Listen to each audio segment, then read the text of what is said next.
마태복음 46번째 시간입니다. 저희 믿음을 보시고, 하나님은 우리 인간을 혼자 살게 두지 않았습니다. 고독 속에서 사는 것을 원치 않으셨어요. 그래서 이웃과 더불어 살게 만들어 주셨습니다.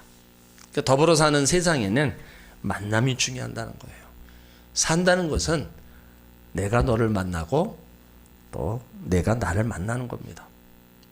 사람을 통한 그 만남, 거기에는 엄청난 영향을 받게 되어 있습니다. 웃는 사람을 만나면 웃게 되고, 슬퍼하는 사람을 만나면 슬퍼집니다. 좋은 곳에 가면 춥고, 더운 곳에 가면 더워요. 지성인을 만나면 지성인이 되고, 무식한 사람을 만나면 그 언행 심세가 무식해집니다. 또 악한 사람을 만나면 악해집니다. 선한 사람을 만나면 또 선해져요.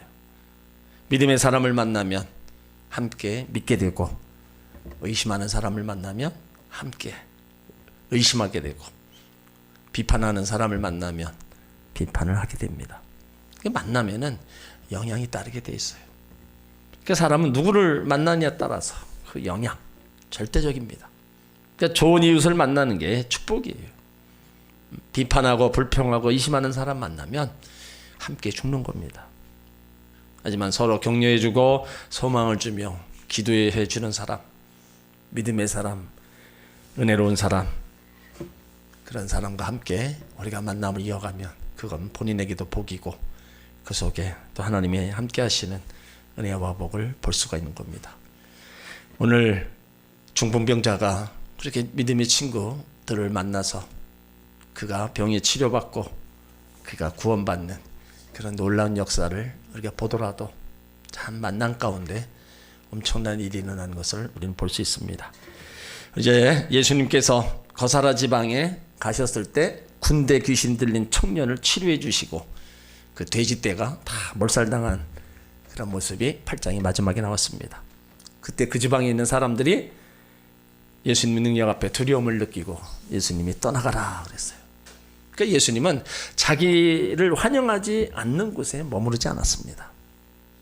그래서 복음 전하는 70인 전도인에게도 그 집에서 너를 영접하면 네가 그 집에 들어가서 복을 빌어주고, 그렇지만 너를 영접지 않으면 그냥 나와라, 다른 곳으로 가라 말씀하셨어요. 그 예수님도 영접하는 자에게 같이 머물러 계시지, 영접하지 않고 외면하는 곳에는 머물러 계시지 않습니다. 그래서 예수님이 그 배척했던 가라사 지방에 다시 배를 타고 이제 가버나움으로 가시는 거예요. 자, 오늘 1절에 보면 예수께서 배에 오르사 건너사 본 동네에 이르셨다. 본 동네, 가버나움을 말하는데 예수님은 그곳에서 선교 활동을 주로 하셨습니다. 가버나움은 갈릴리에서 가장 큰 도시예요. 근데 그곳에는 세관이 있습니다. 그러니까 세관이 있다는 것은 수도 예루살렘 관문이 있다는 것을 의미해요.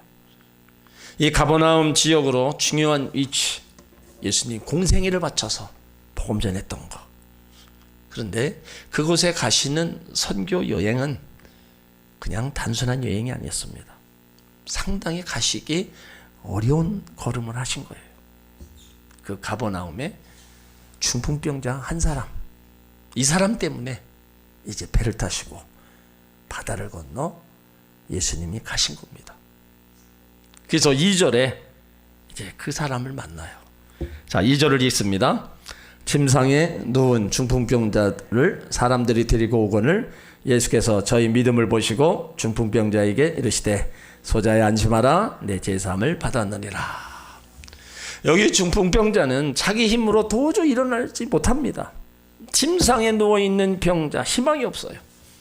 친척도 이웃도 동네 사람도 이 사람이 다시 일어나기라는 것은 기대하지 않습니다. 또 이 사람은요, 예수님을 만날 기회가 전혀 없는 사람이에요. 그런데 그 동네에 예수님이 오신 거예요. 많은 사람들이 예수께로 갔지만 이웃 사람들이 침상에 누운 중풍병자를 데리고 예수님께 온 겁니다. 그러니까 중요한 거는 이 중풍병자에게 기회가 왔다는 거예요. 바로 자주 오지 않는 하나님이 주신 기회. 우리는 이 기회라는 의미를 잘 새겨야 됩니다. 우리 인생은 한평생 살면서 많은 기회를 만나요. 근데 이것은 하나님이 주신 선물 가운데 하나라는 겁니다. 오늘 중풍병자는요, 어떻게 보면 기회를 잃은 사람이잖아요. 근데 이 사람의 인생, 기회 없는 사람이었어요. 그런데 지금 기회가 오는 거예요. 무슨 기회가 왔어요? 예수님을 만날 수 있는 기회가 왔다는 겁니다. 그러니까 절망의 사람, 도저히 기회가 없다고 아무도 인정해 주지 않는 이 사람에게 기회가 왔다. 그것도 예수님 만날 기회. 동네 사람들의 열심에 의해서 이제 예수님을 만날 수 있는 그 기회가 온 거예요. 그래서 이 동네 사람들이 중풍병자를 데리고 예수님께로 갑니다.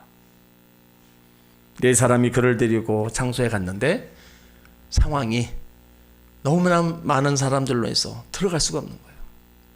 그런데 이들은 지붕을 뚫고 올라가서 침상을 달아 예수님 계신 앞에 내렸다. 마가복음에서는 그렇게 기록하고 있어요. 그러니까 이스라엘의 집은요, 보통 2층 스라브집입니다. 그러니까 이스라엘의 사람들은 옥상을 가장 귀하게 생각해요. 그러니까 그곳에 올라가서 기도를 하는 거예요. 그러니까 이 네 사람, 네 친구들은 옥상에 올라가서 지붕을 뚫고 줄을 달아 중풍병자 침상을 내렸다. 이때 사람들이 아마 소리를 질렀겠죠. 그 방안이 얼마나 먼지로, 부스러기로 얼마나 지저분했겠어요. 많이 소리 질렀을 겁니다. 그러나 예수님은 그들의 믿음을 보셨다 말씀하고 있어요. 저희의 믿음을 보셨다. 그러니까 사람이 보는 관점하고 예수님이 보는 관점이 다르다는 거예요.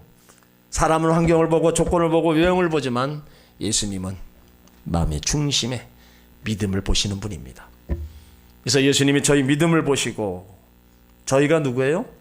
네 사람의 친구들의 의미하는 거, 거기에 더 이 중풍병자의 믿음까지도 예수님이 보셨다는 겁니다. 물론 중풍병자를 데리고 온 이 사람들의 믿음도 중요합니다. 근데 본인, 이 중풍병자가 나는 가지 않겠다, 자기가 버티고 그랬으면 아마 갈 수 없었을 겁니다. 그런데 그 또한 마음속에 간절하게 주님 앞에 나가서 고침받기 원하는 그 믿음이 있었다는 거예요.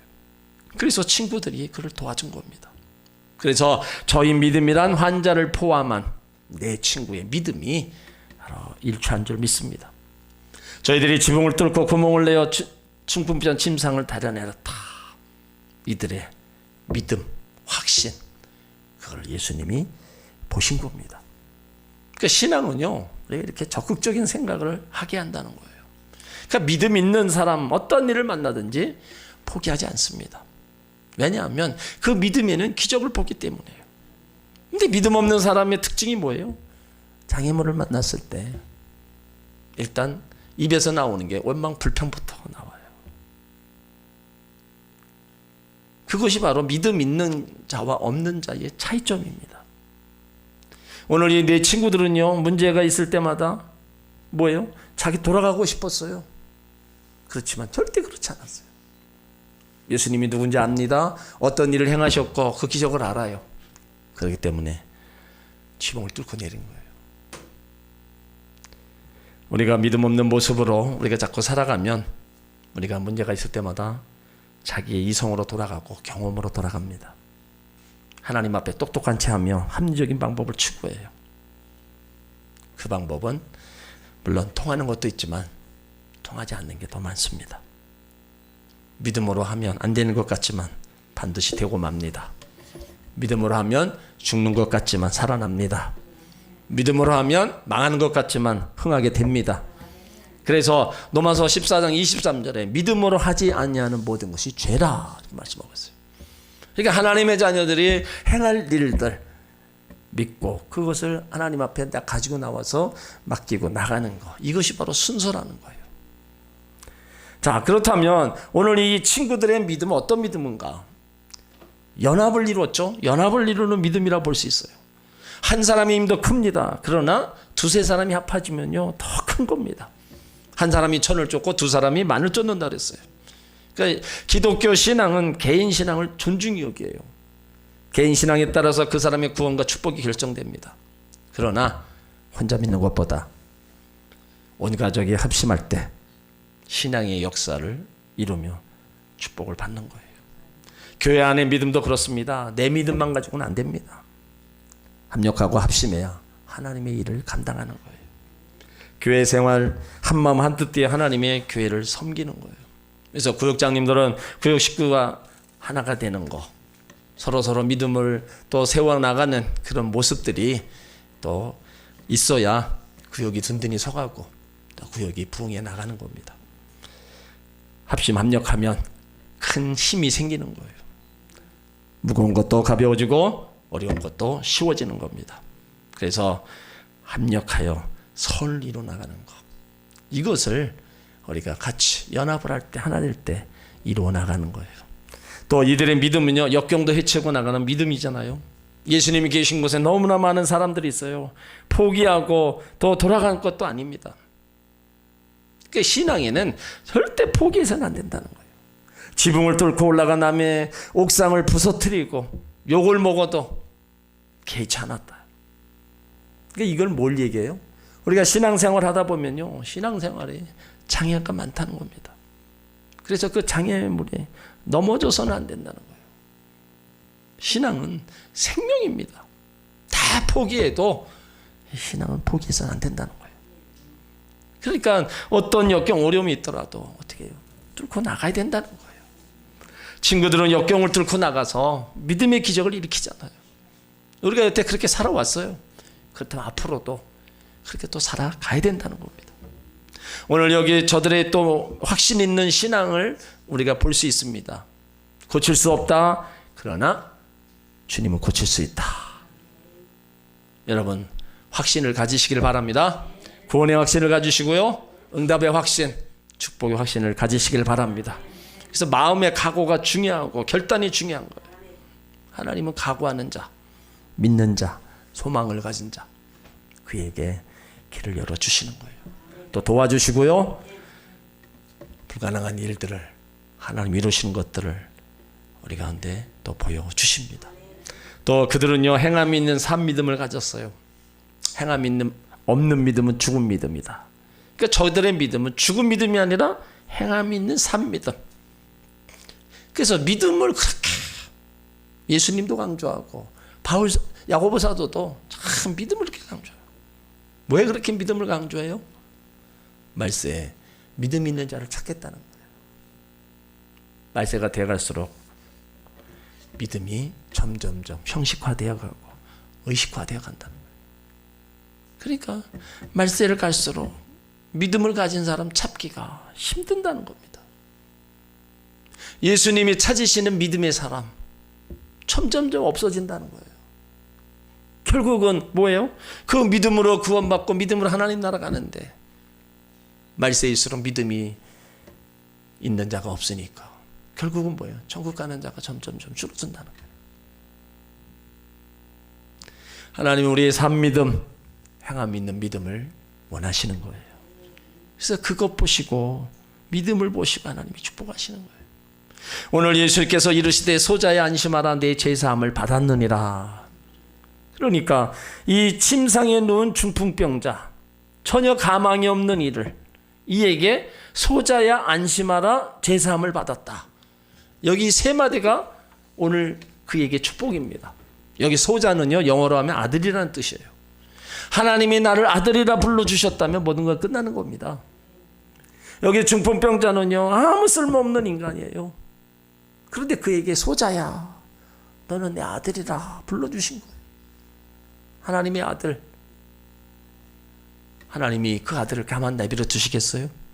그 아들이 당하는 고통과 아픔을 그냥 보고 계시겠어요?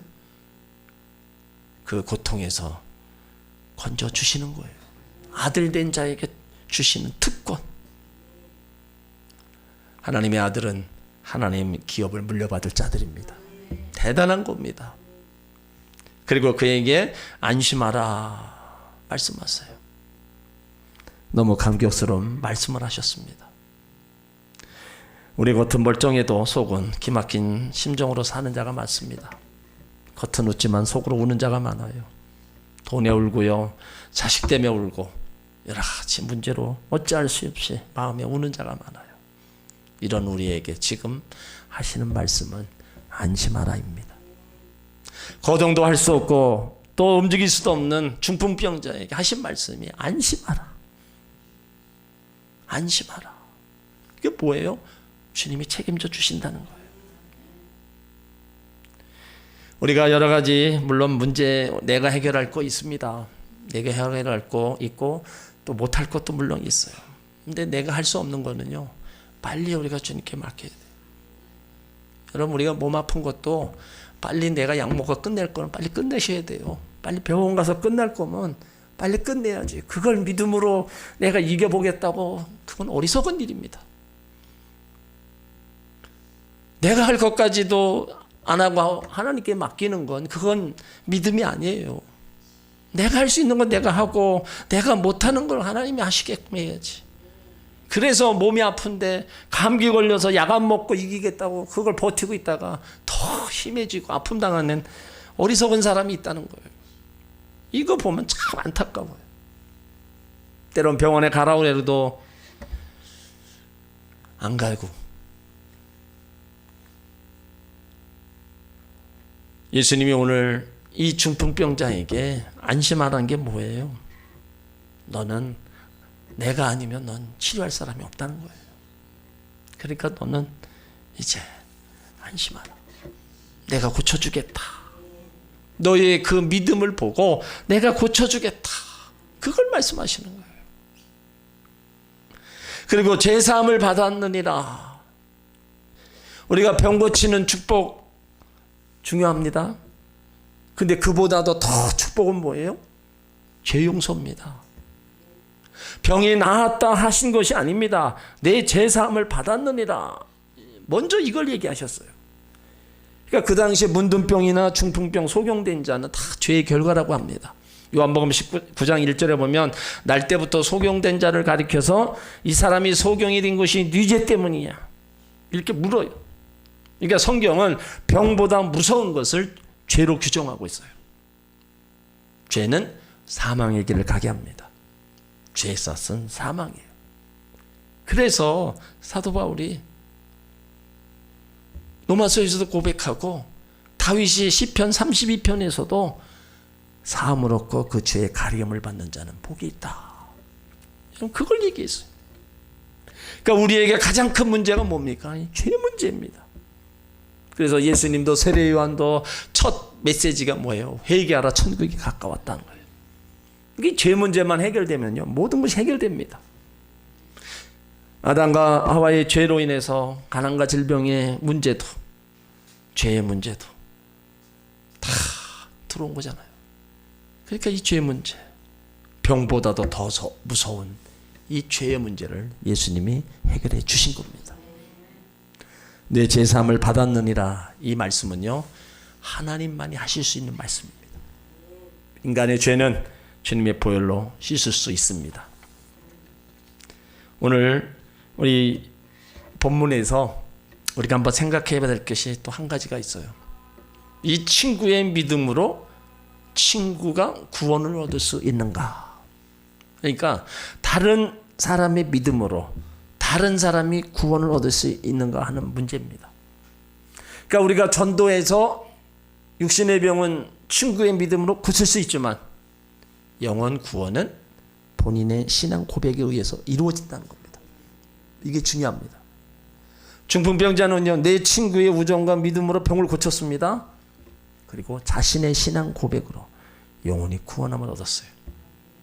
누가복음 17장에 나오는 10명의 문둥병자를 보더라도 다 고쳐줬습니다. 근데 9은 가버렸어요. 한 사람만 나와 살해하고 신앙 고백합니다. 그때 예수님이 하신 말씀이 내 믿음이 너를 구원하였다. 9은 육신의 병은 고쳤지만 영혼은 구원받지 못했습니다. 오늘 이 중풍병자도요, 친구의 믿음으로 병고침 받았고 자신의 믿음으로 영혼 구원을 받은 겁니다. 내 죄사함을 받았느니라. 구원의 역사를 이룬 거예요. 그러니까 우리가 예수 믿어서 죄사함 받고 구원받는 게 제일 먼저입니다. 예수 믿고 병 고치고 교회 안 나오는 사람이 있습니다. 육신의 병은 고쳤지만 그 병은 또 몸이 병들 수 있어요. 병들어오면 또 죽습니다. 그거는 어찌 보면 그때 잠시 즐거움이에요. 그렇지만 예수 믿고 죄사함 받았다 할지라도, 내 육신의 병을 갖고 산다 할지라도 우리는 그 구원받은 하나님의 자녀라는 확신을 가지고 우리가 살아가면 우리는 하나님의 자녀로 하나님 앞에 설 수 있는 겁니다. 그러니까 예수 믿고 복 받았다, 병 치료 받았다, 이것도 물론 중요합니다. 그렇지만 더 중요한 거는 예수 믿고 죄사함 받았다, 이것이 먼저 이루어지고, 그것이 이루어진 가운데 우리가 또 복도 받고 치료도 받고 환경도 변화되는 이런 삶을 살아간다면 그것이 바로 우리가 하나님을 잘 섬기는 신앙의 모습입니다. 오늘 이렇게 예수님이 중풍병자를 고쳤을 때 싫어하는 사람들이 나와요. 다 겉다르고 속다른 사람들입니다. 말과 행동이 다른 사람들이 나와요. 그러니까 이런 사람들을 가리켜 이중인격자라고 얘기하죠. 그러니까 예수님은 이런 사람을 가장 싫어하는 거예요. 자, 오늘 3절 4절을 읽습니다. 어떤 서기관들이 속으로 이르되 이 사람이 참남하도다. 예수께서 그 생각을 하시고 가라사대 너희가 어찌하여 마음에 악한 생각을 하느냐. 자, 여기 서기관이 나와요. 예수님은 그들의 악한 마음을 아셨다 그랬어요. 이들은요, 겉과 속이 다른 종교인들입니다. 그래서 마태복음 23장 25절에 보면 화 있을 진저 외식하는 서기관과 바리새인들이여 잔과 대접의 겉은 깨끗하되 그 안에는 탐욕과 방탕으로 가득하게 하는도다. 예수님께서 서기관들에게 화 있을 진저 외식하는 서기관 바리새인 책망하셨어요. 그들은 지금 예수님이 행하시는 그 기적의 자리에서 그걸 나누지 못하고 판단하고 불평하고 정죄합니다. 그래서 그들의 마음속에는 늘 위선으로 가득 찬 자들입니다. 예수님이 하시는 일을 늘 부정적으로 보고 비판하는 무리들. 예수를 믿으면서도 바리새인과 서기관 같은 신앙을 가진 사람이 있습니다. 이런 사람들은요, 하나님의 구원의 은총을 거부한 자들입니다. 그런데 중요한 게 뭐예요? 예수님은 그의 생각을 다 아신다 그랬어요. 그의 생각을 다 아신다. 그러니까 우리가 무슨 생각을 하는지 그것까지 이미 다 아신다는 거예요. 그러니까 우리가 생각이 변화되면, 옳은 생각, 좋은 생각으로 변화되면 행동도 좋은 행동으로 우리가 변화되는 거예요. 그 행동이 변화되면 뭐예요? 삶이 변화되는 거예요. 그러니까 제일 중요한 게 뭐예요? 마음의 생각. 이게 어떠하냐? 늘 비판적으로 삐딱하게 부정을 일삼고 나가면 여러분 안 되는 겁니다. 우리 하나님의 자녀들은 어쨌든 마음의 생각이 먼저 하나님께로 바로 서야 되는 거예요. 그래서 그 생각을 아시고 너희가 어찌 마음에 악한 생각을 하느냐. 우리는 할 수만 있다면 좋은 거 생각하고 좋은 거 말해야 될 점 있습니다. 그런 잘못 생각할 때 이미 예수님께 책망을 듣는 거예요. 너는 어떻게 맨날 그런 생각만 하냐? 너는 왜 맨날 그러냐? 이건 뭐예요? 책망하는 겁니다. 그렇게 살지 말라는 거죠. 그러시면서 하신 말씀이 5절 말씀에 보면 내 제사함을 받았느니라 하는 말과 일어나 걸어가라 하는 말이 어느 것이 쉽겠느냐? 자, 주님께만 제사함의 권세가 있습니다.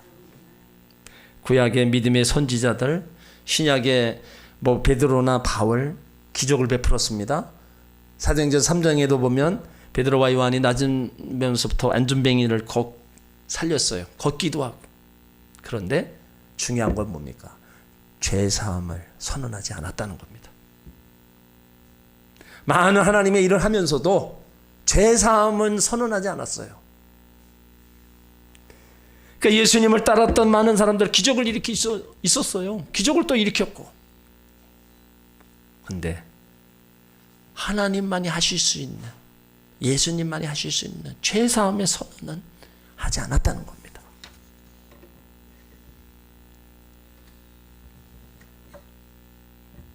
죄사함의 선언은요, 하나님만이 하시는 겁니다.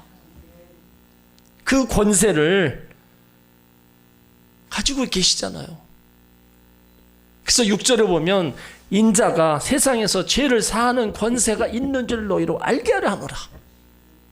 예수님만이 죄를 사하는 권세가 있는 것을 그 바리새인과 서기관들에게 알게 하려고 중풍병자에게 죄사함을 선언한 겁니다. 죄사함의 권세는 오직 주님밖에 없습니다. 로마서 6장 10절에도 그의 죽으심은 죄에 대하여 단번에 죽으시며 그의 살으심은 하나님께 대하여 살으심이다. 그래서 예수님이 이 땅에 오신 것은 사단의 세력에 멸하고 죄의 권세를 깨트리며 우리 모든 죄를 씻어주시고 구원하시려 오셨습니다. 그래서 중풍병자에게 말씀하시되 일어나 내 침상을 가지고 집으로 가라. 말씀으로 치료 역사를 이루시는 거예요. 이게 하나님만이 하실 수 있는 겁니다. 중풍병자는 믿음의 이웃들이 있었기 때문에 치료받고 제산받고 구원함을 받았어요. 내가 어떻게 할 수 없는 절망의 자리에서는 저희의 믿음을 통해서 내게 하나님의 은혜가 임해진다는 사실입니다. 그러니까 믿음과 기도는 절망에 처한 성도에게 하나님의 기회를 부여하는 능력이 얼마든지 일어날 수 있습니다. 그러니까 우리가 교회에 나와서 기도에 참여해야 되고 믿음으로 기도할 때 하나님의 역사를 우리가 바라보는 거예요. 오늘도 교회 안에서는 죄사함의 능력이 주의 보혈로 이루어집니다. 여러분, 죄사함의 문제만 해결되면 모든 문제가 해결됩니다. 그 바꿔서 얘기하면요, 우리 가운데 그렇게 여러 가지 문제와 아픔이 일어나는 건 뭡니까? 죄의 결과라는 거예요. 그래서 우리가 하나님 앞에 이 죄 문제를 철저히 우리가 회개하고 용서받아야 되는 거예요. 중풍병자가 죄사함 받자 일어나서 하나님을 찬양하고 나갈 때 오늘 7절 8절에 보면 그가 일어나 집으로 돌아가거늘 무리가 보고 두려워하며 이런 권세를 사람에게 주신 하나님께 영광을 돌리니라. 우리가 두려워해서 이런 권세를 사람에게 주신 분 하나님밖에 없다는 걸 그들 자신들이 하나님께 영광을 돌립니다. 지금도 예수님 명하시면 중풍병자뿐만 아니라 죽은 자도 살아납니다. 그 기적은 어제나 오늘이나 영원토록 동일하십니다. 그가 일어나 어디로 갔습니까? 집으로 갔어요. 여러분, 집은 참 좋은 거예요. 나의 보금자리입니다. 밖에 나갔다가 제일 가고 싶은 데가 어디예요? 집이에요. 아무리 여행을 하고 돌아다녀도 내 집만큼 편한 데가 없다.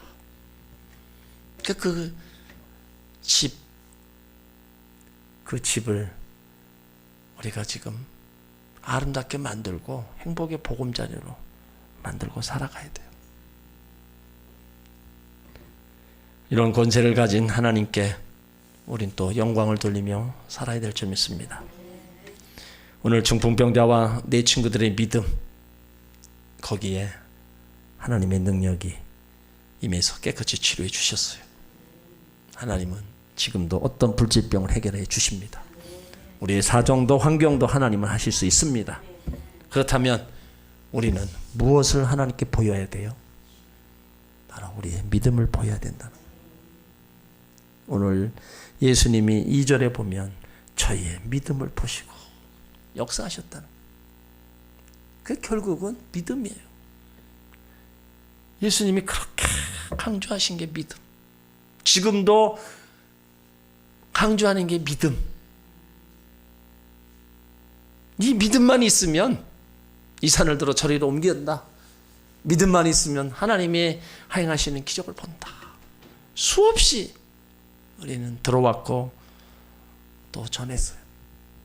그래서 나의 믿음, 누가 내 믿음을 키워요? 내가 해야 되는 겁니다. 이거는 누가 해줄 수도 없는 거예요. 그러니까 우리가 하나님 앞에 나와야 되고 말씀을 들어서 내 믿음이 자라게 해야 되고 또 기도해서 하나님의 역사하심을 보면서 하나님이 내 믿음의 기도 이렇게 역사하시는구나 이런 것도 보면서 우리가 신앙생활에 나가는 겁니다. 근데 그 믿음을 좀 자라게 하려고 나오라 해도 뭐 해라 해도 어떻게 해요? 밥을 다 차려놓고 먹지 않으면 뭔 소용이 있어요? 결국은 하나님의 믿음을 보고 역사하신다는 거예요. 그래서 믿음 없는 자가 되어서는 안 돼요. 믿음 있는 자가 되어야 됩니다. 그 믿음 있는 자를 말세에 찾는다고 그러셨잖아요.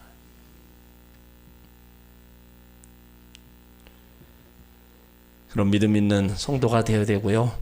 오늘 여기 서기관들처럼 예수님 행하시는 일에 비판적으로 악한 생각을 하면 이런 행동을 하면 안 됩니다. 절대로 하나님 앞에 믿음의 역사를 볼 수 없는 거예요. 우리가 하나님의 은혜로 이루어지는 모든 일들은 우리가 하나님께 영광을 돌려야 됩니다.